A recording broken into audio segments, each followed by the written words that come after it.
हामीलाई त केही छैन। एमाले प्रतिपक्षमा गयो भने साथीहरूले अघि अलिकति चिन्ता पनि जाहेर गर्नुभएको छ नि, 5 वर्ष चलाउन सक्नु भएन भनेर।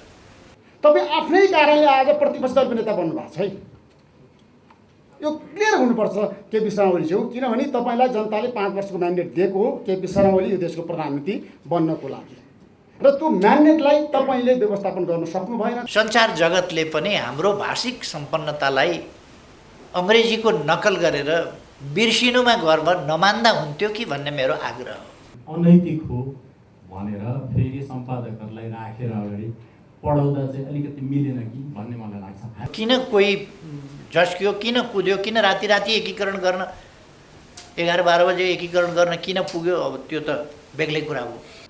हामी केपी शर्मा ओली प्रधानमन्त्री हुँदाखेरि पनि तपाईँले गरेका गल्तीको हामी खुलेर आलोचना गर्थ्यौँ। अहिले शेरबहादुर देउवाले गरेको गल्तीको पनि हामी खुलेर आलोचना गर्छौँ। कुनै पनि हालतमा हामी उहाँको पक्षमा छैनौँ।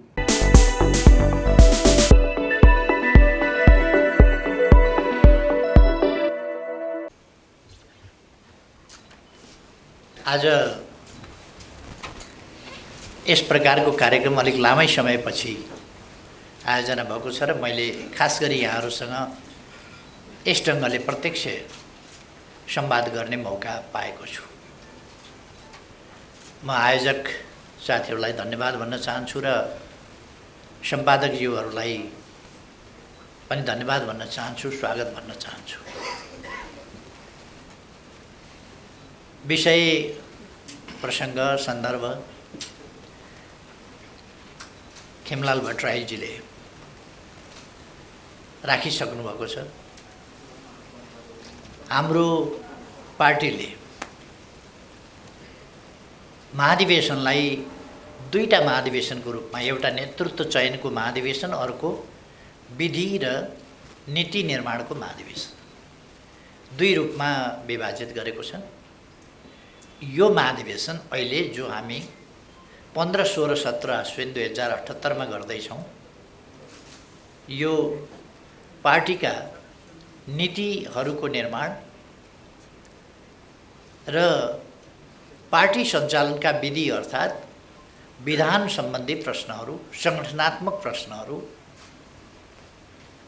सम्बन्धमा महाधिवेशन हुनेछ। जुन नीति अन्तर्गत र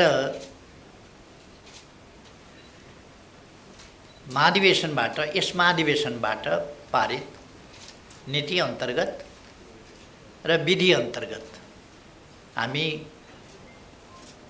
आगामी मङ्सिरमा हुने पार्टीको 10औं राष्ट्रिय महाधिवेशन आयोजना गर्नेछौँ र त्यसबाट नेतृत्व निर्माण हुनेछ, नेतृत्व चयन हुनेछ। यहाँहरूलाई थाहा छ, नेकपा एमाले एउटा लोकतान्त्रिक पार्टी हो। लोकतन्त्रको सङ्घर्षमा यसले लामो समयदेखि असाधारण योगदान गर्दै आएको छ। लोकतन्त्र प्रणालीको रूपमा मात्रै होइन, लोकतन्त्रलाई पद्धति र प्रक्रियाको रूपमा पनि। लोकतन्त्र समयानुकूल व्याख्या होइन, लोकतन्त्र मूल्य मान्यताका आधारको व्याख्या। त्यसमा नेकपा एमाले विश्वास गर्दछ र तदनुसारको अभ्यासमा विश्वास गर्दछ। तदनुसार नै यस महाधिवेशनले गहन छलफलका साथ दस्तावेजहरूमा छलफल गरेर निष्कर्षहरू निकाल्नेछ।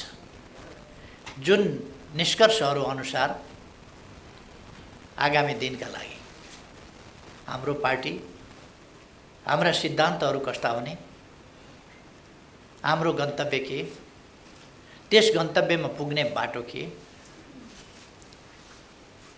तत्सम्बन्धी हाम्रा नीतिहरू कस्ता हुने, ती नीति कार्यान्वयनका लागि हाम्रो कार्यक्रम कस्तो हुने, कार्यक्रमलाई कुन कुन क्षेत्रमा हामी कसरी कार्यान्वयन गर्छौँ र त्यसका निम्ति कस्ता विषयगत वा आवधिक योजना बनाउँछौँ, ती योजना पुरा गर्न कसरी हामी लक्ष्यहरू निर्धारण गर्छौँ, ती लक्ष्य निर्धारण गर्ने इन्स्ट्रुमेन्टका रूपमा हामी कस्तो पार्टी निर्माण गर्छौँ, त्यसको परिचालन कसरी गर्छौँ जस्ता प्रश्नहरू यस महाधिवेशनले निरूपण गर्नेछ, जो अत्यन्तै महत्त्वपूर्ण कुरा हो।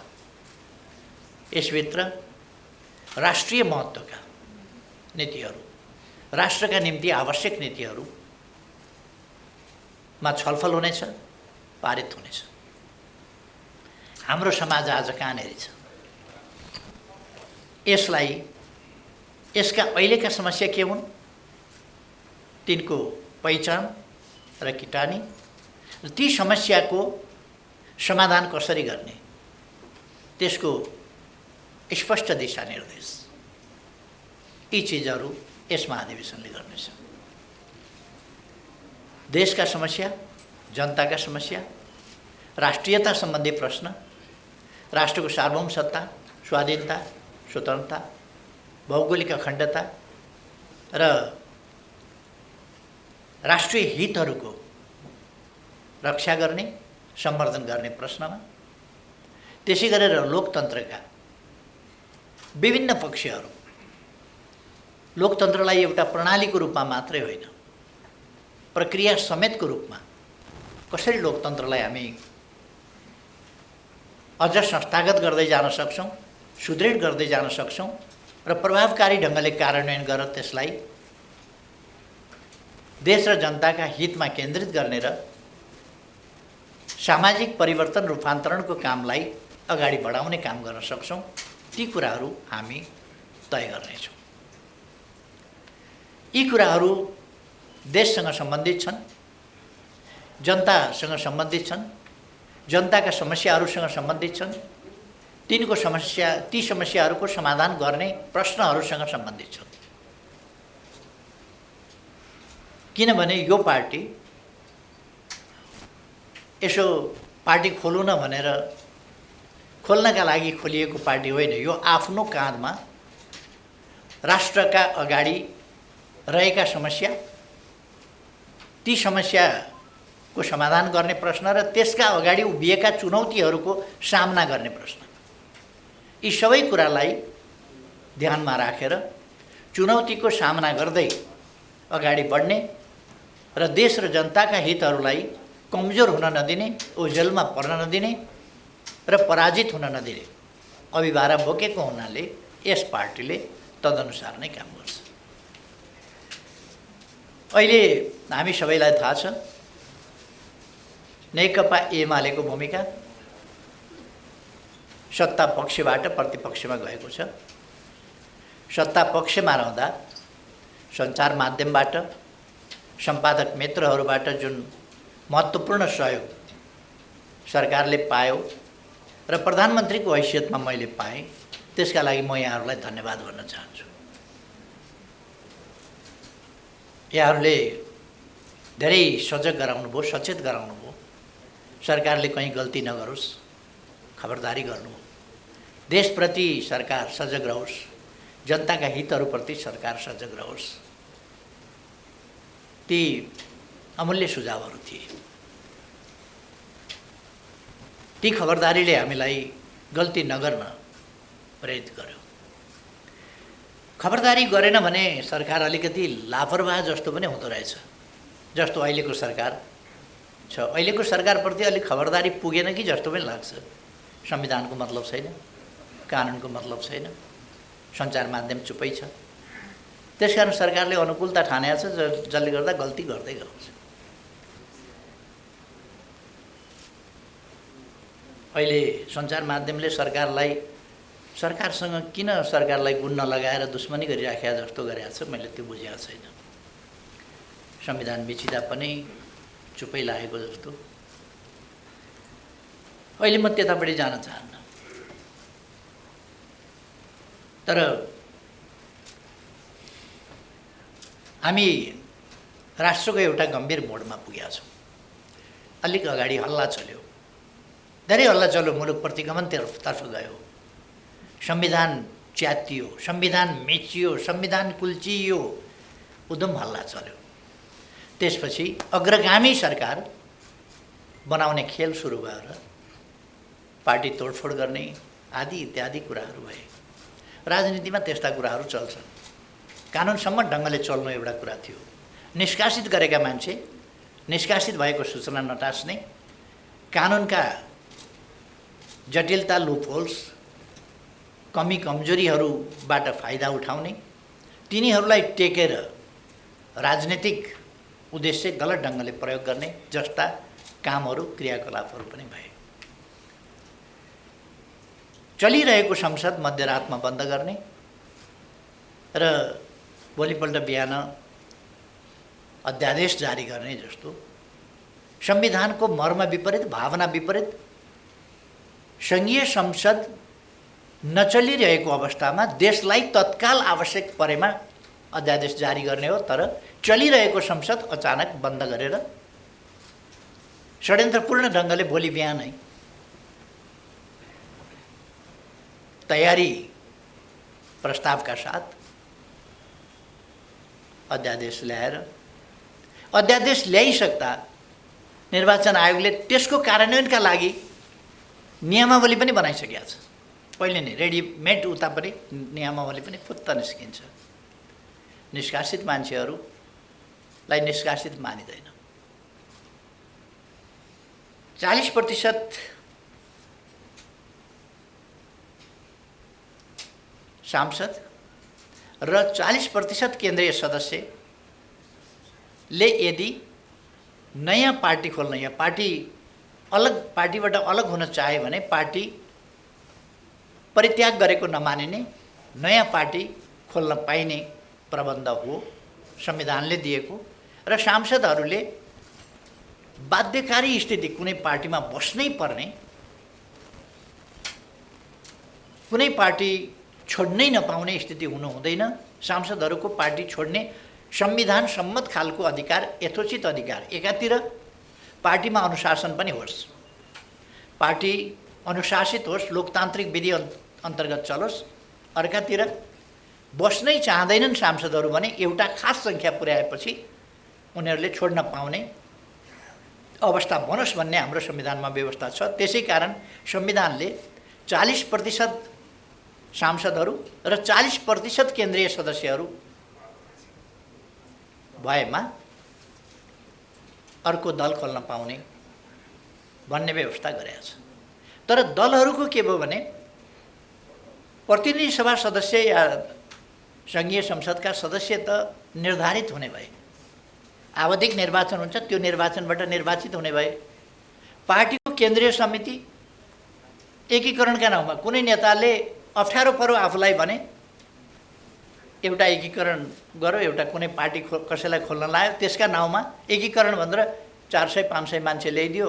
कहाँबाट 40% पुर्याउँछ? आफ्ना मान्छे नेताले थपिसकेपछि सभापतिले आफ्ना मान्छे 500 मान्छे थप्यो भनेदेखि 300 को कमिटीमा अर्को 200 मान्छे थप्यो भने के हुन्छ त्यहाँ? त्यसकारण यो चाहिँ अव्यवहारिक भयो र संविधानको कार्यान्वयन हुन सकेन। त्यो मर्मअनुसार भएन, कुनै पार्टीतर्फ लक्षित गरेर होइन। त्यसरी मैले संविधानको वास्तवमा मर्मअनुसार कार्यान्वयन हुन सकोस् भन्नका लागि केन्द्रीय कार्य समिति वा सङ्घीय संसदका प्रतिनिधि सभाका 40% सदस्यहरूले अलग सङ्गठन बनाउन पाउने भन्ने अध्यादेश संसद नचलिरहेको बखत ल्याएको थिएँ। त्यसको चर्को विरोध भयो र जसले चर्को विरोध गरेका थिए, असंवैधानिक भयो भनेका थिए, उत्पात मचाएका थिए र पार्टी अर्को पार्टीलाई फुटाउने गलत मनसायले यस्तो गर्न पाइँदैन भनेका थिए। त्यो कुराहरू अहिले पछिल्लो पल्ट त भदौ 2 गते त्यही उद्देश्यका साथ अघि नै मैले भने मध्यरातमा अचानक चलिरहेको चालु अधिवेशन अन्त्य गरेर भोलि बिहान अध्यादेश निकाल्ने काम हो।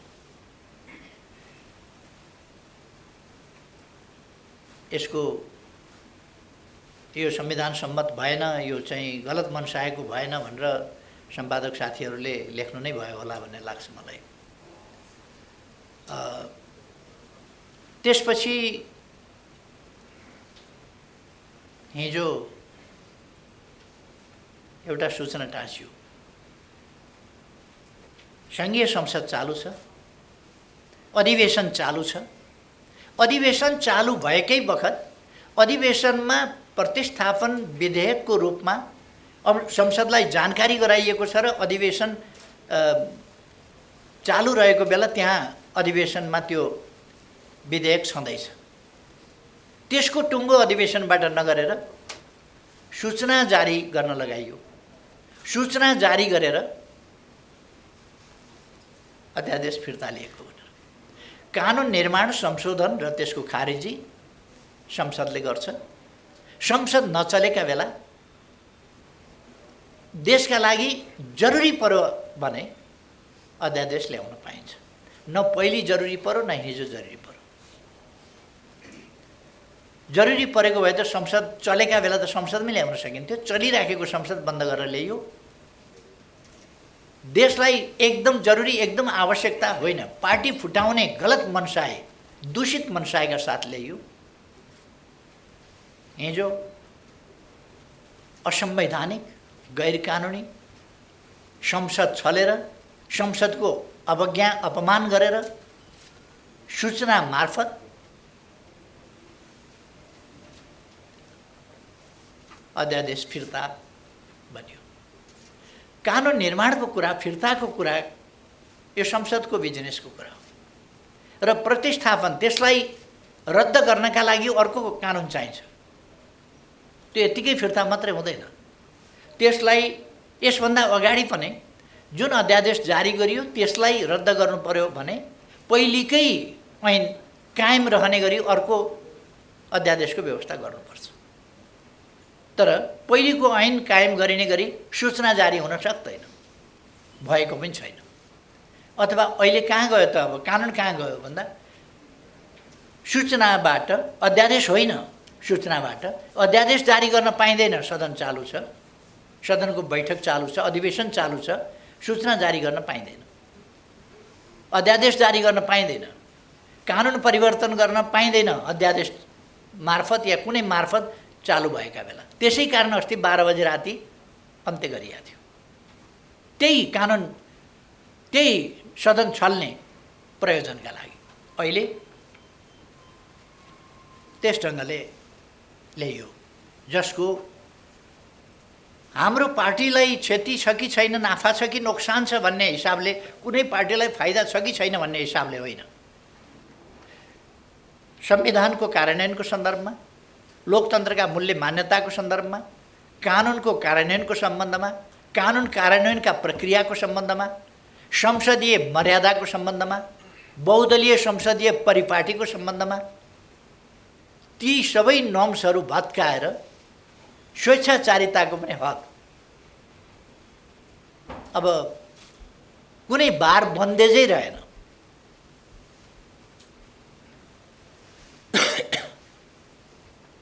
यसरी हिजो एमाले फुटाउने काम सकिएछ, प्रयोजन सिद्धिएछ। त्यही कुरा त संसदबाट गरे हुन्छ नि त। संसद चालु छ, त्यहाँ प्रतिस्थापन विधेयक प्रस्तुत छ। त्यो विधेयक के भयो त? अब संसदमा प्रस्तुत विधेयक कुनै सूचनाको भरमा रद्द हुन्छ कि हुँदैन? त्यो विधेयक फिर्ता गयो कि गएन? यी कुनै प्रश्नको केही पनि जवाफ चाहिएन। गठबन्धनले जे गरे पनि उचितै हुने खालको एउटा सोच, जो लोकतन्त्रभित्र लोकतन्त्रको परिभाषामा पर्दैन। हाम्रो चिन्ता लोकतन्त्रको भविष्यप्रति हो, लोकतान्त्रिक प्रणालीको भविष्यप्रति हो। लोकतान्त्रिक प्रणाली यदि प्रक्रियाहरू कमजोर हुँदै गएर प्रक्रियाले प्रणालीलाई शिथिल बनाउँदै लग्यो भने,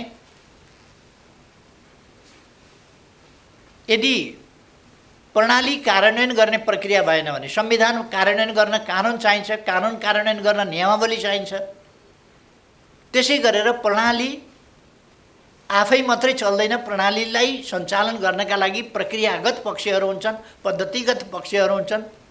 पद्धति प्रक्रियाका पक्षहरूबाट प्रणाली ध्वस्त पार्दै लगियो भने प्रणाली प्रणालीको रूपमा जीवित रहन सक्दैन। दुनियाँमा किन लोकतन्त्र पटक पटक असफल हुन्छन्? हाम्रै देशमा किन असफल भएको छ पटक पटक? किन हाम्रै देशमा प्रतिगमन भएको छ पटक पटक? हुन त यहाँ मनलाग्दी प्रतिगमन शब्दको दुरुपयोग गर्ने गरिएको छ। प्रतिगमन शब्दको दुरुपयोग जनादेशका लागि जाने कुरालाई पनि प्रतिगमन भन्न थालियो। जनादेशका लागि जाने कुरालाई पनि प्रतिगमन भनेपछि त अग्रगमन भनेको के हो? संसदलाई पङ्गु बनाउनु, कुनै काम नगर्नु, मन्त्री परिषदलाई पूर्णता दिन नसक्ने, 2.5 महिनासम्म पूर्णता दिन नसक्ने जोडजामको सरकार बनाएर देशको अमूल्य समय, तीव्र गतिमा विकास भइरहेको वर्तमान दुनियाँको यो समय, यसलाई बर्बाद गर्नु अग्रगमन हुन्छ। त्यतापट्टि पनि म अहिले जान चाहन्न। जे होस्, अहिले हामी सबैलाई थाहा छ एउटा जनादेशको सरकार होइन, परमादेशको सरकार छ। राष्ट्रपतिका अधिकार राष्ट्रपतिले विचार गर्नुपर्ने कुरा, राष्ट्रपतिले प्रधानमन्त्री नियुक्त गर्ने कुरा परमादेशबाट नियुक्त भएको स्थिति छ। अहिलेका लागि आनन्द छ। कतिपयलाई नेकपा एमाले सरकारमा रहेको, देश विकास भएको, बाटाहरू बनेको, तीव्र गतिमा निर्माण कार्यहरू भएको मन नपरेको हुनसक्छ। त्यसका मकसदहरू फरक हुन सक्दछ, त्यसमा आइडियोलोजिकल प्रेजुडिस हुन सक्दछ। तर मुख्य कुरा आजको कसको लाभ कसको हानि भन्ने कुरा होइन। भविष्यका लागि लोकतन्त्रले जित्नुपर्छ। नेकपा एमाले जित्छ कि जित्दैन अर्को कुरा हो, लोकतन्त्रले जित्नुपर्छ, देशले जित्नुपर्छ, जनताले जित्नुपर्छ। एमालेका कुरा या कसैका कुरा माथि पर्नुपर्छ भन्ने होइन। देशका हितहरू माथि पर्नुपर्छ, जनताका हितहरू माथि पर्नुपर्छ, लोकतन्त्रको भविष्य माथि पर्नुपर्छ, सुरक्षित हुनुपर्छ, यो सफलतापूर्वक अगाडि बढ्नुपर्छ र देशमा प्रस्पेरिटी आउनुपर्छ। देश आधुनिकतातर्फ जानुपर्छ। देश एउटा सभ्य सम्भ्रान्त, विकसित, सामाजिक न्याय र समानता सहितको समृद्धि भएको देशको रूपमा विकास हुनुपर्छ। हाम्रो चाहना त्यो।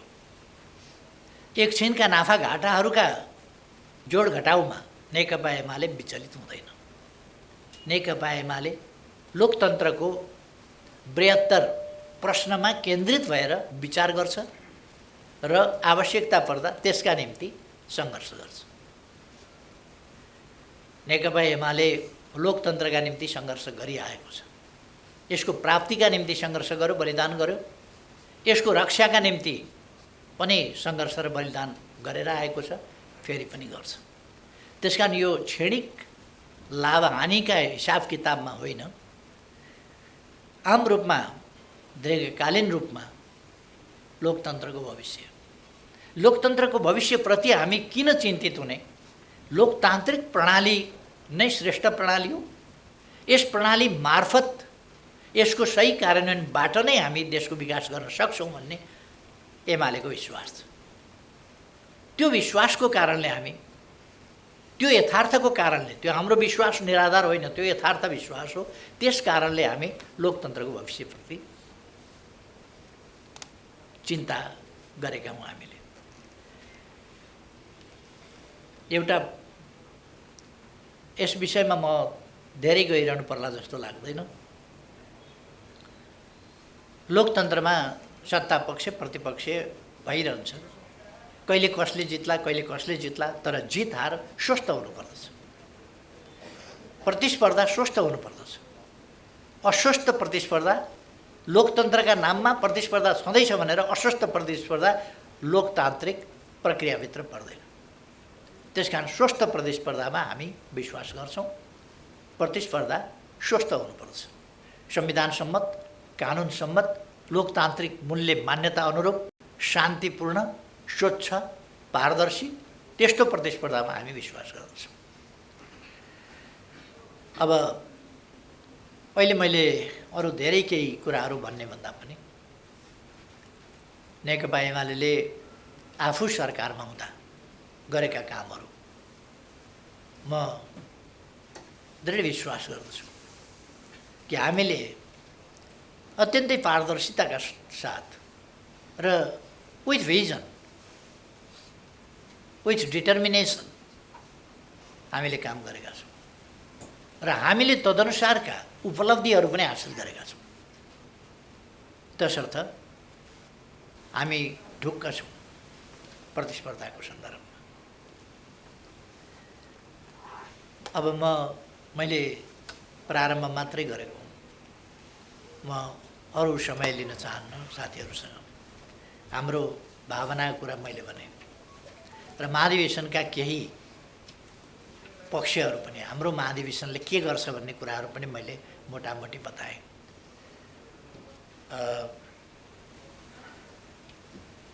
म साथीहरूका प्रश्नहरू, जिज्ञासाहरू माथि छलफल गर्न चाहन्छु। यो अलिक हामीले अन्तर्क्रियात्मक कार्यक्रम बनाएका छौँ। त्यसकारण यो मैले मात्रै भन्ने कार्यक्रम नभएर यो अन्तर्क्रियात्मक भएको हुनाले हाम्रो संवाद चाहिँ महत्त्वपूर्ण कुरा छ। आज मैले साथीहरूसँग संवाद गर्न चाहेको हुँ, किन अलिक लामो समयदेखि संवाद अलिक भइरहन पाएको थिएन प्रत्यक्ष रूपमा। हुन त एक खालको संवाद त भइरहेको थियो। म यहाँहरूका सञ्चार माध्यमहरू हेर्छु, पढ्छु, सुन्छु। यहाँहरूले पनि मेरा कुराहरू सुन्ने नै गर्नुभएको छ। त्यसकारण एक खालको परोक्ष संवाद त भइरहेको थियो, तर फेस टु फेस हुन सकेको थिएन। त्यसकारण आज चाहिँ हामी आम्ने सामनेमै छलफल गरौँ भन्ने विचारले मैले साथीहरूलाई फ्लोर ओपन गर्दा ठिक होला भन्ने ठान्छु। धन्यवाद साथीहरू। पहिले 40% केन्द्रीय सदस्य वा सांसद भए दल तोड्न मिल्थ्यो, तर त्यसबापत हाम्रो धेरै दलहरू विभाजन भए र तपाईँहरू सबैले छलफल गरेर संविधान आइसकेपछि राजनीतिक दल सम्बन्धी ऐन बन्यो र यो विभाजनलाई हामीले रोक्नु पर्यो। एकातिर चाहिँ 3% को थ्रेसहोल्ड राख्नु पर्यो ताकि धेरै दलहरू नहुन् र दल टुक्रिने र धेरै दल आएर जुन विकृति लोकतन्त्रमा देखेको छ त्यो रोक्नु पर्यो भनेर तपाईँहरू सबैले गर्नुभएको। त्यही हुनाले त्यो पृष्ठभूमिमा झनै कति अनैतिक हो, कति अलोकतान्त्रिक हो, कति असंवैधानिक हो भन्ने देखिन्छ र त्यसको जति पनि विरोध गरे कम हुन्छ। मेरो त्यसमाथि तर छ फेरि त्यसको विरोध चाहिँ तपाईँले चाहिँ गर्न मिल्दैन भन्ने मेरो जिरो छ। मैले लेखेको हुन्छु त्यो सम्पादकीयमा पनि।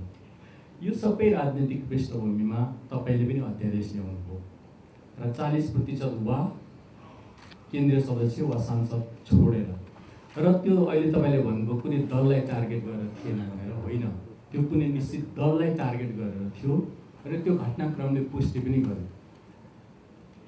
पूर्व आइजिपी र तपाईँकै पार्टीका सांसद गएर एकजनालाई सांसदलाई मनाएर उठाएर जे भने पनि आफ्नो सुविधा अनुसार भनौँ ल्याउने र चसपा फुटाउने प्रयोजनका लागि त्यो तपाईँहरूले ल्याउनु भयो। त्यतिखेर पनि हामीले विरोध गऱ्यौँ, त्यतिखेर पनि लेखेको हो।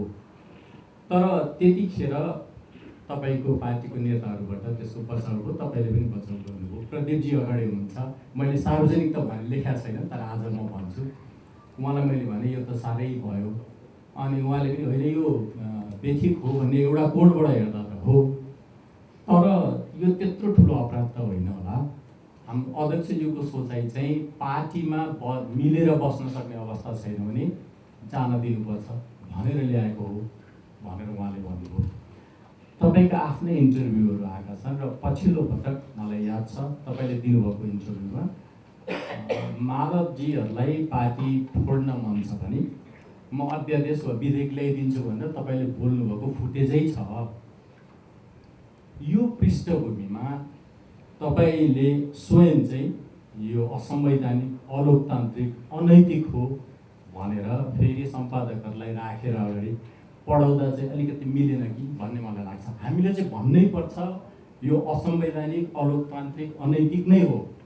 तर तपाईँले भन्नलाई चाहिँ कि त त्यो हिजोको गल्ती थियो भनेर सुधार गर्नु पर्यो, कि त मैले त चिस्किएको थिएँ यिनीहरूले साँच्चै नै लिएछन् भनेर भन्नु पर्यो होइन। त्यो दुइटै नभन्ने हो भने चाहिँ तपाईँहरूले हामीलाई यसरी राखेर अगाडि भन्न चाहिँ अलिकति मिल्दैन कि भन्ने लाग्छ। अब मेरो प्रश्न छ, यो असंवैधानिक अनैतिक काम हो, अब फेरि तपाईँहरूको एमालेको आफ्नो अडान के हो?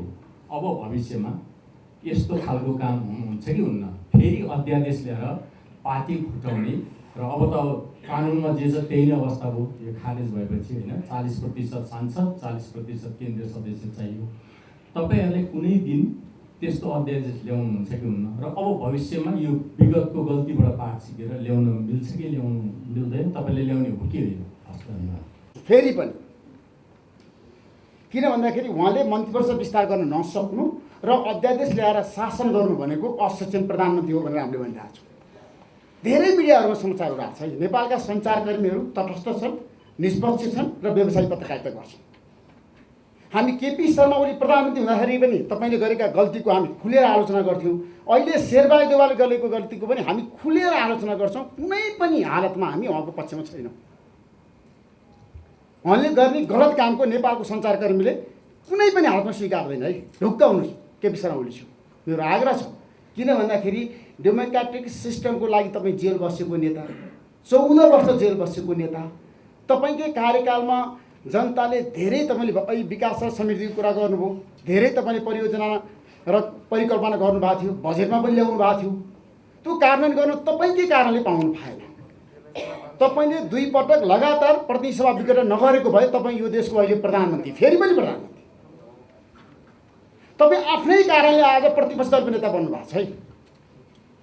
यो क्लियर हुनुपर्छ केपी शर्मा ओलीज्यू, किनभने तपाईँलाई जनताले 5 वर्षको म्यान्डेट दिएको हो केपी शर्मा ओली यो देशको प्रधानमन्त्री बन्नको लागि।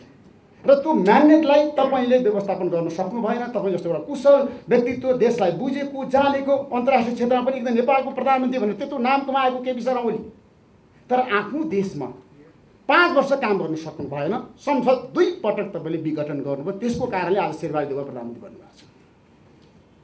यहाँ योगेश भट्टराई हुनुहुन्छ, उहाँले निर्वाचनपछि रिपोर्ट सर नेपालमा गएर भन्नुभएको थियो नेपालमा अब कम्युनिस्टहरूको 15-20 वर्ष सरकार बन्छ, 25 वर्ष सरकार बन्छ, कङ्ग्रेस त अब कहिले पनि सरकारमा आउन सक्दैन भनेर उहाँले भन्नुभएको थियो। र कसैले पनि अहिले शेरबहादुर देउवा यो देशमा प्रधानमन्त्री हुन्छ भनेर कल्पनै गरेका थिएन। तर तपाईँको कारणले गर्दाखेरि उहाँ प्रधानमन्त्री बन्नुभयो। त्यसमा तपाईँले एकदम दूरदर्शी व्यक्तिको नातालाई मैले तपाईँलाई आग्रह गरेको छु, तपाईँले आत्मसात गर्नैपर्छ, आज समीक्षा गर्नैपर्छ, कमी कमजोरी तपाईँले स्वीकार्नै पर्छ। किनभने नेपालमा आज जसरी पार्लियामेन्ट अहिले संसद ऐनको बन्दी भएको छ नि, ठिक छ तपाईँले त्यतिखेर संसद चलाउन सक्नु भएन, संसद चल्दैन भनेर विघटन गर्नुभयो, ताजा जनादेशमा जानुपर्छ भनेर जानुभयो, अदालतले तपाईँलाई ब्रेक लगायो, अदालतले तपाईँको कुरालाई असंवैधानिक भन्यो, फेरि पनि अहिले तपाईँ पार्लियामेन्टमा हुनुहुन्छ, संसदमा हुनुहुन्छ। एउटा प्रश्न माधव नेपालले मलाई के गर्नुभएको छ भन्दाखेरि केपी शर्मा ओलीले चाहिँ यो संसदमा भित्र बसेर, सिटमा बसेर यो संसदको चाहिँ गरिमा र प्रतिष्ठा जुन छ संसदीय व्यवस्थाको, उहाँले विघटन गरेको संसदमा उहाँ आफै आउने अनि हामीलाई कारबाही गर्नु भनेर किन भन्ने? उहाँको प्रश्न छ। आज म तपाईँलाई प्रश्न गर्न चाहन्छु, तपाईँले विघटन गरेको संसदमा तपाईँ प्रतिपक्ष दलको नेता हुनुहुन्छ, संसद सुचारू हुन सकेका छैन, एमाले आफूले गरिरहेको छ। तपाईँले इतिहासलाई हेर्नु भएको छ, 57 दिन गिरिजाप्रसाद कोइराला प्रधानमन्त्री हुँदाखेरि एमाले नै संसद अवरुद्ध गरे हो। अब यो परम्परालाई निरन्तरता केपी शर्मा ओलीले दिनुहुन्छ। तपाईँ त्यतिखेर प्रतिपक्ष दलको नेता हुनुहुन्थेन। आज म जनता जान्न चाहन्छु, तपाईँको मुखबाट सुन्न चाहन्छु, तपाईँ जस्तो एउटा डेमोक्रेट लिडर केपी शर्मा ओली यो संसद अवरुद्ध कतिन्जेल गर्नुहुन्छ? एकदम तपाईँको बटम लाइन क्लियर कट आउनुपर्छ। आज यो संसदमा ठिक छ अध्यादेश आएको छ, त्यो गलत काम हो, प्रधानमन्त्री गलत काम गर्नुभएको छ, अध्यादेश ल्याएर शासन गर्न पाइँदैन, हामी बोल्छौँ लेख्छौँ, तर आज तपाईँले खुलास्त पारिदिनु संसदमा कहिलेबाट सुचारू हुन्छ, पहिलो कुरा। दोस्रो कुरा एमसीसीको बारेमा केपी शर्मा ओलीज्यू जाँदै किनभने तपाईँले भन्नुभएको थियो त्यहाँ पार्लियामेन्टमा एमसीसी ल्याऊ, यदि पार्लियामेन्टमा एमसीसी आयो भने शेरबहादुरद्वारा तपाईँको बिचमा एउटा केमिस्ट्री मिल्यो भने फेरि पनि तपाईँलाई थाहा छ 2054 सालमा तपाईँले हेर्नु भएको छ नि त, वामदेव गौतम सरकार हुनुहुन्थ्यो, वामदेव गौतम बाहिरिनु भयो, तपाईँलाई सरकारमा लिएर के अरे त्यतिखेर केपी शर्मा ओली माधव नेपाललाई लिएर गिरिजाप्रसाद कोइरालाले सरकार बनाउनु भयो, चुनावमा जानुभयो, अहिले शेरबहादुर देउवाले फेरि एमसी पारित गर्न सक्नु भएन र तपाईँको साथ चाहियो पारित गराउनको लागि भनेर प्रस्ताव ल्याउनु भयो भने तपाईँ शेरबहादुर देउवासँग सहकार्य गरेर एमसी पारित गराएर निर्वाचनमा जान तयार हुन्छ हुन्न? अर्ली इलेक्सनको पक्षमा एमाले हो केपी शर्मा ओली छ। भनेदेखि रात दिन मुलुकको लागि सोच्ने, पार्लियामेन्ट डिजोल्युसन पनि रातमा हुन्छ, अध्यादेशको तयारी पनि मध्यरातमा हुन्छ। त्यसमा कुनलाई हामी डेमोक्रेटिक मान्ने, कुनलाई डेमोक्रेटिक नमान्ने एउटा। अनि अर्को मलाई अलिकति दुईवटा अरू कुरामा जिज्ञासा। एउटा यो 14 जना जुन अहिले संसद अधिवेशनमा एमाले अवरोध उत्पन्न गरिराखेको छ, स्पिकरको राजीनामा अथवा प्रतिपक्षका अध्यक्षले लेखेको पत्रमा कारबाही, त्यो मलाई यो 2-3 चोटि तपाईँले निष्कासन गर्नुभएको छ, फिर्ता लिनुभएको छ र पार्टीको कार्यक्रममा ल तपाईँहरूलाई माफी दिए भनेर भन्नुभएको छ। त्यो कुन चाहिँ निर्णयलाई अन्तिम निर्णय मान्ने? मैले सभामुखको इनएक्सनको, त्यो इनएक्सनमा इन्टेन्ट छ मैले बुझ्छु, त्यसलाई समर्थन गरिराखेका छैन। तर एउटा नेताको फिकल माइन्डेडनेसले गर्दाखेरि त्यहाँनिर एउटा असहज परिस्थिति ल्याउँछ होला। र स्पिकरलाई पक्कै पनि स्पिकरले कुनै निर्णय लिने अधिकार पार्लियामेन्ट्री डेमोक्रेसीमा हुँदैन। ऊ समस्याबाट भाग्नु, उसले खालि आएको प्रस्तावहरूलाई त्यसमा नियम दिनुपर्छ र हाउस चल्नलाई चाहे डिबेटबाट मतदानबाट त्यसको मार्ग प्रशस्त गर्नुपर्छ। तर त्यो भएको छैन। तर तपाईँले 3-4 चोटि अलग अलग निर्णय लिनुभयो र माफी पनि दिनुभयो र त्यसपछि निष्कासन कुरा गर्नुभयो। अनि तेस्रो यहाँले भन्नु भएन आजको उसलाई गर्दाखेरि सभामुखको बारेमा कमेन्ट गर्नु भएन, तर सभामुखहरूबाट त्यो आसनबाट भएका विचलनले थुप्रै कुप्रथा र परम्पराहरू सिर्जना भएको छन्। मलाई कहिलेकाहीँ लाग्छ सुभाष नेमाङजी र अग्नि सापकोटाजी बसेर छलफल गर्नुपर्छ होला। आफ्नै त्यो आसनबाट भएका अपराधहरूले एकदम दूरगामी परिणामहरू निम्त्याउँछन्। हिजो मलाई भनेको भने तिमी भन्ने शब्द चाहिँ अङ्ग्रेजीमा यु भन्दाखेरि तिमी तपाईँ सबैलाई यु नै भन्छ र बालाई पनि, आमालाई पनि, हजुरबालाई पनि, छोराछोरीलाई पनि सबै भन्छ। तर नेपाली भाषा चाहिँ अङ्ग्रेजी जस्तो यस मामलामा योभन्दा अङ्ग्रेजीभन्दा अलिक धनी छ। तिमी तपाईँ भन्ने, आदरभाव व्यक्त गर्ने, यो हाम्रो भाषिक सम्पन्नता हो, समृद्धि हो। आफूभन्दा सानाहरूलाई मायाले तिमी भन्ने, साह्रै नजिक भएकाहरूलाई कहिले कहिले तँ पनि भन्ने, साथीका बिचमा पनि त्यो आत्मीयता झल्काउनका लागि, अथवा कहिले कहिले अघि मुनामदनको पनि कुरा चल्यो, ईश्वर तैँले रचेर फेरि कसरी बिगारिस् भन्ने जस्ता खालका कुरा। तँ पनि भगवान्लाई पनि भनिन्छ। अङ्ग्रेजीमा पनि भगवान्लाई दाउ भन्ने शब्द प्रयोग गरिन्छ। तर हाम्रो भाषा चाहिँ तिमी, तपाईँ, तँ, हजुर विभिन्न शब्दमा बोलाउँदाखेरि हामी हजुर भनेर जवाफ दिन्छौँ। कसैले बोलायो भने हजुर भनेर बोल्छौँ। त्यस्तो खालको एउटा शिष्ट शब्द हो। त्यसकारण हामीले अरूको नकल मात्रै नगरौँ, आफ्नो भाषिक सम्पन्नता, भाषिक ओजतालाई कायम राखौँ। र हाम्रो देश एउटा सभ्यताको सुरुवात गर्ने देश हो। यसमा तपाईँहरूले भाषाको प्रयोगको सम्बन्धमा प्रश्न उठाउनु भएको छ, सम्पादकीय पनि लेख्नुभएको छ। त्यसको दुईवटा पक्ष हुनसक्छ। एउटा साँच्चै भाषा अलिक खस्कियो, भाषा खस्किनु हुँदैन, भाषाले मर्यादाका सीमाहरू नाग्नु हुँदैन। विचार आफ्ना हुन सक्दछन्, असहमति हुन सक्दछन्, विरोध हुन सक्दछ, आलोचना हुन सक्दछ, तर भाषिक संयम, भाषिक स्तरीयता र भाषिक मर्यादा, त्यसका सीमाहरू उल्लङ्घन हुनु हुँदैन भन्ने मनसायका साथ पनि सम्पादकीयहरू आएका छन्। भने आफै सम्पादकीय लेख्ने सम्पादकजीहरूका भाषा आफ्नै सञ्चार माध्यमहरूमा पनि यसो हेर्नु भए पनि हुन्छ। अथवा यो भाषिक समस्या एउटा साझा समस्याकै रूपमा आएको छ कि जस्तो पनि लाग्छ। यसप्रति हामी सबैले ध्यान दिनुपर्छ। मलाई तिमी भनेकोमा होइन, मैले मलाई तिमी भन्नुभयो भन्ने कहिल्यै गुनासो गरेको होइन। मलाई त तिमी होइन तँ भने पनि हुन्छ, त्यसले के फरक पार्छ र? म आफ्नो हकमा मेरो केही पनि डिमान्ड होइन। प्रश्न के हो भने हाम्रो भाषिक श्रेष्ठता जुन छ, सम्पन्नता जुन छ र यो भाषिक श्रेष्ठता जुन छ त्यो यसमा थुप्रै यस्ता पक्षहरू छन् हाम्रो भाषामा।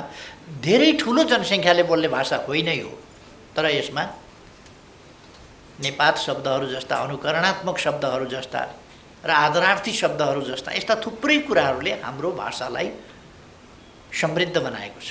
त्यतापट्टि हामी यस समृद्धिलाई बचाउँ भन्ने कुरा हो। साहित्यमा प्रयोग हुनु बेग्लै कुरा हो। साहित्यमा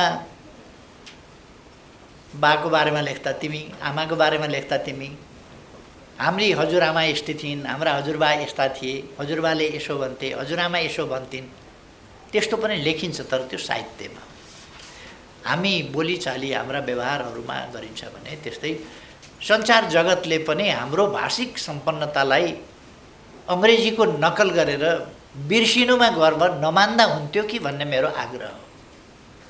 त्यसमा मेरो कुनै जिद्दी छैन। तपाईँहरूको अब यो हामीले गरेको नकलै हो, अङ्ग्रेजीको नकलै हो। तिमी तिमी तिमी सबै तिमी, यो हाम्रो भाषाको मर्यादा अनुसार चाहिँ होइन भन्ने मात्रै मेरो कुरा हो। यसमा हामी सबैको एउटा साझा कुरा हो। साहित्य जस्तै सञ्चार माध्यम पनि साहित्यकै स्तरमा हो भन्ने हो भने सञ्चार माध्यम र साहित्यमा फरक छ। भगवानको भजन र पत्रकारले गर्ने टिप्पणी फरक कुरा हो भन्ने मात्रै कुरा हो। यसप्रति भगवानको भजनमा तँ पनि चल्छ, पत्रकारले गर्ने टिप्पणीमा अलिक चल्दैन कि? यदि कुनै भाषामा अङ्ग्रेजी जस्तो ठुलो भाषामा अलिक त्यस्तोमा तँ पनि चल्या भए हामी नकल गर्थ्यौँ कि? तर तिमी चल्या हुनाले त्यसको नकल गरेका छौँ। नगर्दा हुन्थ्यो कि जस्तो लाग्ने मेरो विचार हो। हाम्रो समाजलाई, हाम्रा राम्रा पक्षहरूलाई चाहिँ जोगाएर राखौँ भन्ने मेरो एउटा आग्रह हो। यसमा अरू धेरै केही भन्दिनँ।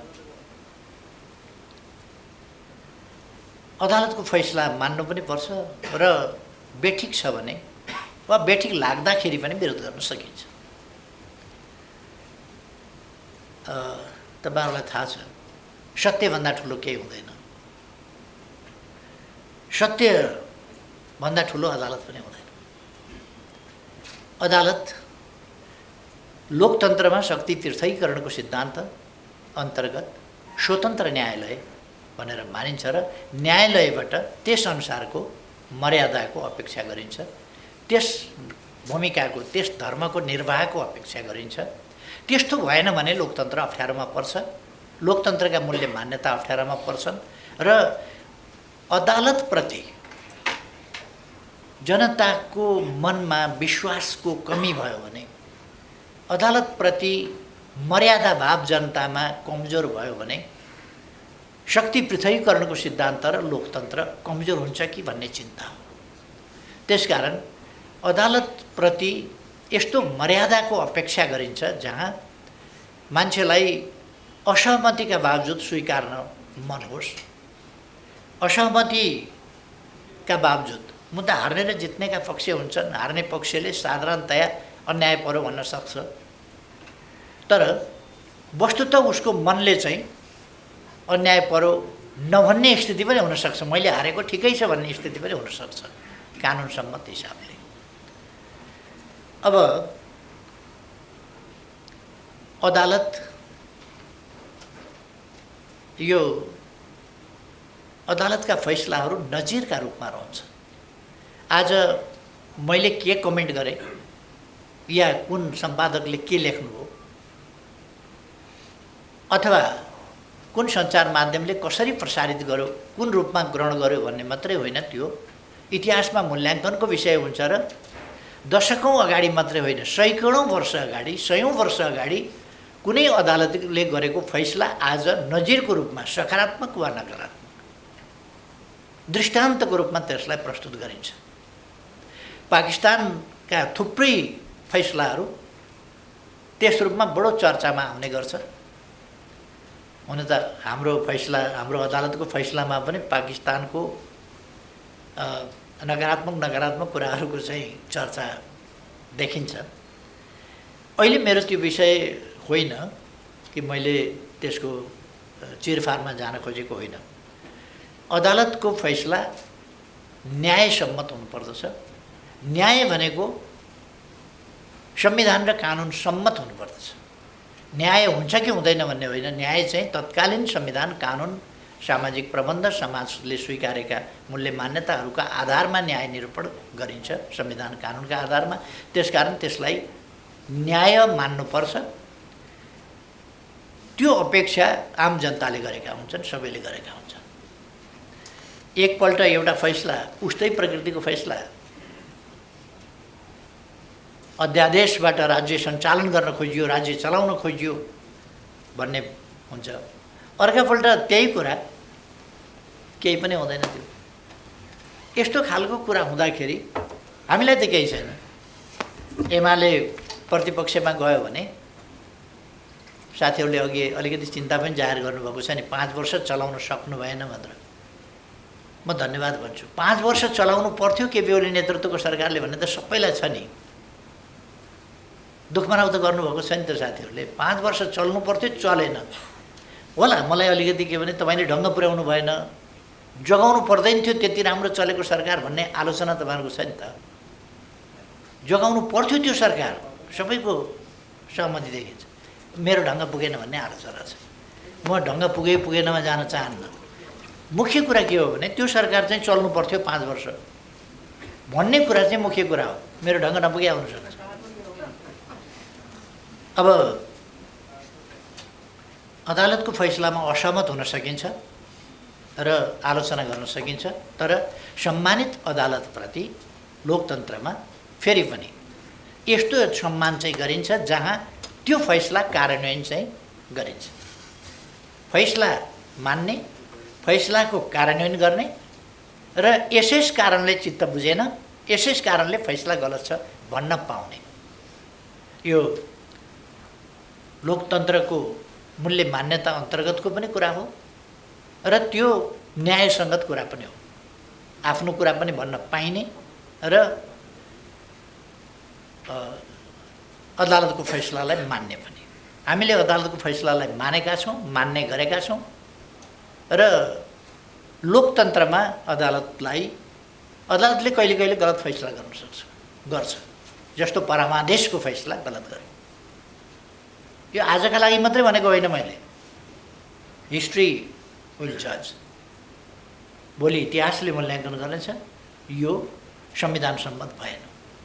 तर पनि लोकतान्त्रिक प्रणालीमा शक्ति पृथकीकरणको सिद्धान्तमा स्वतन्त्र न्यायालयका रूपमा फैसला जस्तोसुकै आए पनि मानिन्छ। यो आफ्नो मर्यादा, जनताको नजरमा आफ्नो मूल्याङ्कन र जनताको अदालतप्रतिको विश्वासको रक्षा गर्ने काम सबैको हो। त्यसमा पनि अदालतको मुख्य रूपमा हुन्छ। मैले त्यति मात्रै यसमा भन्न चाहन्छु।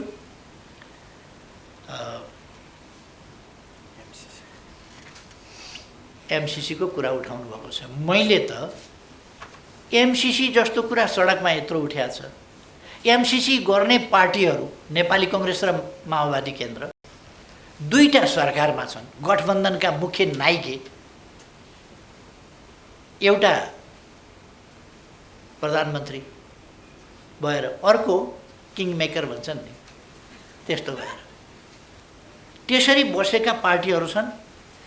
न्यूनतम साझा कार्यक्रम आउँदा बोल्दैन सरकार, नीतिमा बोल्दैन सरकार। के हो सरकारले बिर्सियो कि भनेर मैले पार्लियामेन्टबाटै सम्झाएको साथीहरूलाई थाहा होला। यति साह्रो स्मरण शक्ति त सरकारको कमजोर नहुनु पर्ने। एमसिसी कसरी बिर्सियो, कसरी छुट्यो, के यो बोल्नै नपर्ने, हेर्नै नपर्ने विषय भयो कि? यो कुरा सम्झाउन अमेरिकाबाट उपाध्यक्ष फातिमा नै आउनुपर्ने हो कि? प्रधानमन्त्रीलाई एमसिसी गरेका थियौ नि के भयो के गर्छौ भन्न उतैबाट आउनुपर्ने हो कि यहाँ त उहाँहरूले त लेख्नु भएन। मैले त्यो कुरा उहाँहरूलाई सम्झाएँ। यसमा सरकारको के हो दृष्टिकोण अहिले पनि म जान्न चाहन्छु। सरकारको के हो दृष्टिकोण? गर्नेहरू यो सम्झौता गर्नेहरू सरकारमा छन्। यो गर्दा पनि म प्रतिपक्षमा थिएँ, मेरो पार्टी प्रतिपक्षमा थियो, अहिले पनि हामी प्रतिपक्षमा छौँ। उहाँहरूसँग 165 भोट छ। त्यसकारण उहाँहरूले हामीसँग कुनै यस सम्बन्धमा परामर्श पनि गर्नुभएको छैन। के कस्तो हालत हो, के हो, कसो गर्न पर्ने हो, कसो गर्दा ठिक हो, त्यस सम्बन्धी पनि कुनै दृष्टिकोण राख्नुभएको छैन। हामीसँग सेयर पनि गर्नुभएको छैन।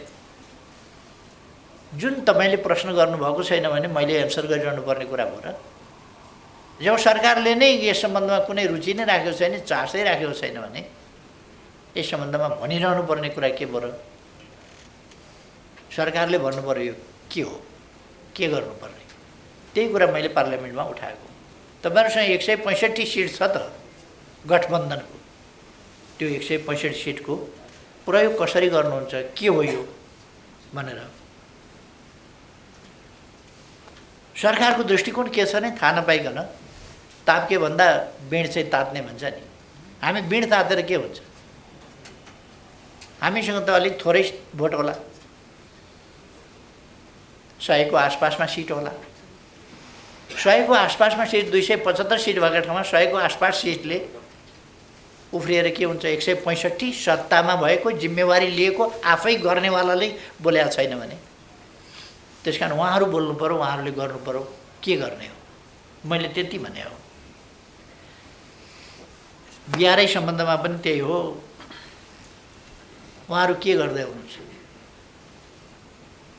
हामीले सरकारमा हुँदा सरकारको हैसियतले रेस्पोन्सिबल ढङ्गले हामी पेस भएका थियौँ हरेक कुरा।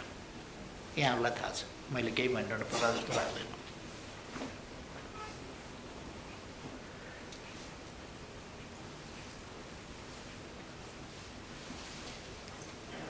जनताको बहुदलीय जनवादको बारेमा प्रश्न उठाउनु भएको छ। जनताको बहुदलीय जनवाद जड विषय होइन, यो गतिहीन एउटा जड सिद्धान्त होइन, यो गतिशील सिद्धान्त हो र यो समयानुकूल ढङ्गले आवश्यकता अनुसार परिमार्जित र विकसित हुँदै जान्छ। अहिलेसम्ममा थुप्रै कुराहरूमा यो परिमार्जित र विकसित भएको छ जनताको बहुदलीय जनवाद। 49 सालमा हामीले महाधिवेशन, 5औं महाधिवेशनमा यसलाई सूत्रीकृत गर्दा जे कुराहरू थिए त्यसभित्र वा जे कुराहरू हामीले त्यति बेला विकसित गरेका थियौँ, त्यो त्यति बेला विकसित भए जति मात्रै कुरा होइन, त्यो पछिसम्मका लागि त्यसले एउटा दृष्टिकोण दिएको थियो, एउटा चिन्तन दिएको थियो। हो त्यो चिन्तनबाट अगाडि बढ्छ। रेल बनाएपछि तपाईँले 100 किलोमिटर मात्रै लिक ओछ्याएको छ भने 100 किलोमिटर जान्छ। 1000 किलोमिटर ओछ्याइसक्नुभयो भने त्यही रेल 1000 किलोमिटर अगाडि पनि जान्छ। त्यसकारण 100 किलोमिटर हुँदा बनेको रेल भन्ने कुरा चाहिँ त्यति महत्त्वपूर्ण हुँदैन। कति लिक छ त्यतिमा दौड्न सक्छ त्यो। त्यसकारण जनताको बहुदलीय जनवादको सम्बन्धमा, यसको विकास सम्बन्धमा, यसको परिमार्जन सम्बन्धमा स्वाभाविक रूपमा यसको विकास कसरी हुँदै आएको छ चर्चा हुन्छ र यसले अब समाजवाद उन्मुख जुन नेपालको संविधानले भनेको छ त्यो समाजवाद उन्मुखलाई कसरी परिपूर्ण गर्छ। जनताको बहुदलीय जनवादको सम्बन्धमा कुनै कन्फ्युजन हुनु हुँदैन। यो पोलिटिकल डेमोक्रेसी मात्रै होइन, धेरै ठाउँमा मैले भनेको छु, पोलिटिकल डेमोक्रेसी मात्रै होइन, यो सोसल, इकोनोमिक, कल्चरल एस्पेक्टहरू, क्लाइमेट सम्बन्धी, ह्युमन राइट्स सम्बन्धी अरू विभिन्न विषयहरू समेत समेटिएको विषय हो। त्यसकारण यो एकपक्षीय होइन, बहुआयामिक, बहुपक्षीय छ र यो समाजको, समग्र समाजको परिवर्तनको एउटा सिद्धान्त हो, परिवर्तनको एउटा बाटो हो। तसर्थ यो अवश्य महाधिवेशनको विषय हुन्छ र महाधिवेशनमा यस सम्बन्धमा छलफल हुन्छ।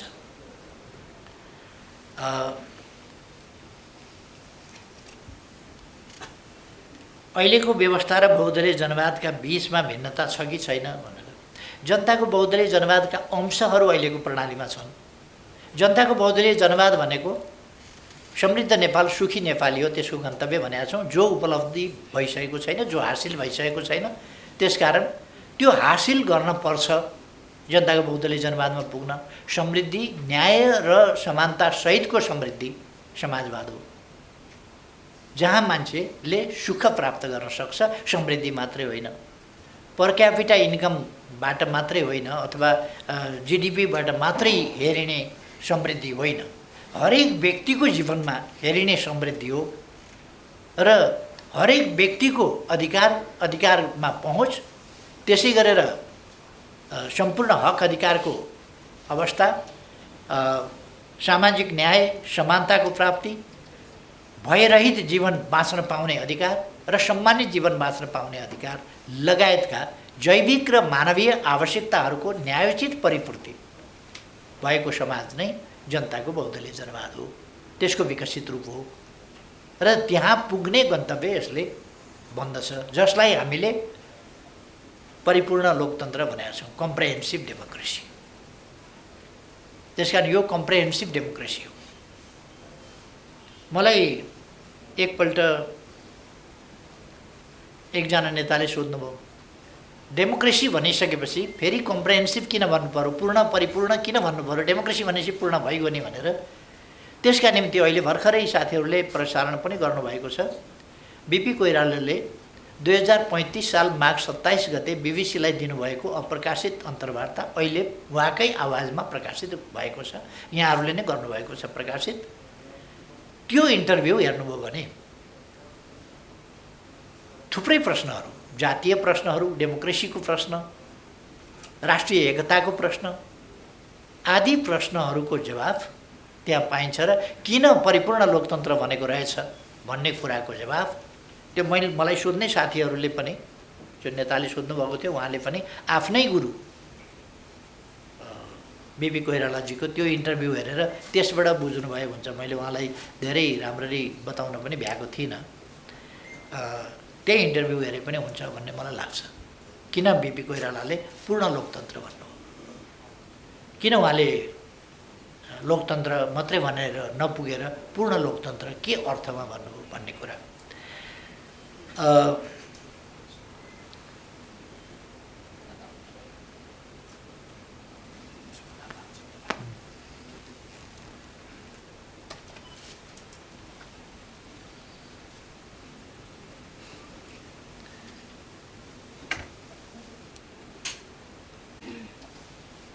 भनेर भन्नुभएको छ। खास गरी यो प्रेससँगको सम्बन्धको प्रश्नमा पनि अलिकति उठाउनु भएको छ। म चाहिँ अब एउटा कुरा के भन्न चाहन्छु भने, म पनि डेमोक्रेसीलाई सुदृढ गरौँ भनेर लागेको छु। साथीहरू पनि त्यही उद्देश्यमा लाग्नु भएको छ।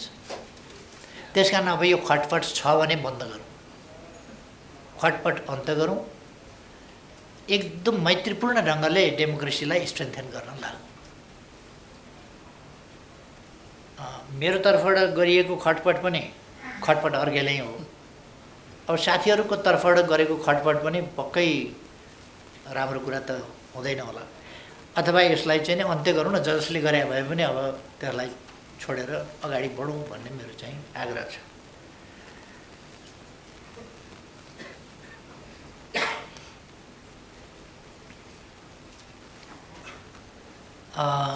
दल विभाजन सम्बन्धी अध्यादेश भनेर एउटा आधा कुरा चाहिँ बहुत राम्ररी भन्नुभयो, यो गलत हो भनेर।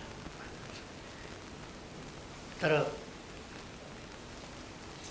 तपाईँले चाहिँ भन्न पाउनुहुन्न भन्नुभयो, दुईवटा त्यसका दृष्टान्त दिनुभएको छ।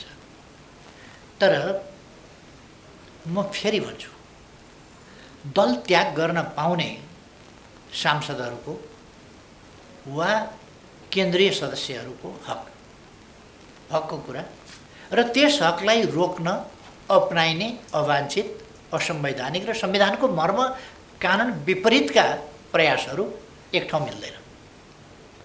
स्वस्थ डेमोक्रेटिक हक चाहिँ दल त्याग गर्ने हुनुपर्छ।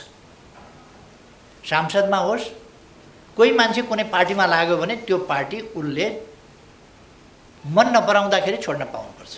तर राजीनामा गरेर छोड्न पाइन्छ वा कारबाही भोग्नुपर्छ। त्यस्तो स्थिति नगर्नका निम्ति समूह यदि ठुलो सङ्ख्यामा भयो भने भारतले यस्तो थुप्रो अभ्यास गर्दा गर्दा गर्दा गर्दा 10%, 15%, 25%, 20%, 35%, 40%, अनेक प्रतिशतहरू भारतमा पनि धेरैपल्ट राखिए, कानुनमा संशोधन थुप्रैपल्ट गरिए दल त्याग सम्बन्धी प्रश्नमा। हाम्रोमा पनि अनुभवका आधारमा धेरैपल्ट गरिए। हामीले मजबुत कानुन बनायौँ। मनसाय गलत भयो भने मजबुत कानुनले पनि थाम्दो रहेछ। यद्यपि त्यो पुष्टि भयो पछि भन्नु कसरी पुष्टि भयो, कुन दललाई ताकेको भन्ने कुरा चाहिँ त्यो मलाई लाग्दैन। तपाईँको घरमा चाहिँ नि विवाहको महोत्सव थियो, त्यहाँ तपाईँले पटका पड्काउनु भयो खुसियालीमा, अर्को चाहिँ परतिर तर्सियो के पड्कियो भनेर। त्यो तपाईँको घरको विवाह महोत्सवको कुरालाई उसले चाहिँ नि अब गोली बम बारुद ठान्यो, त्यो त बेग्लै कुरा हो नि। अब किन कोही झस्कियो, किन कुद्यो, किन राति राति एकीकरण गर्न 11-12 बजे एकीकरण गर्न किन पुग्यो, अब त्यो त बेग्लै कुरा हो। त्यतापट्टि ताकिएको त थिएन, त्यस्तो कुनै प्रयास गर्दै बाहिर आएको पनि थिएन त्यति बेला। यो प्रयास यसरी आयो भन्ने पनि थिएन। त्यस कारण त्यो सांसद र केन्द्रीय सदस्यहरूको, र वास्तवमा भन्ने हो भने सांसद नागरिक हो, केन्द्रीय सदस्य पनि नागरिक हो, उसले दल त्याग गर्न पाउनुपर्छ कानुनसम्म ढङ्गले।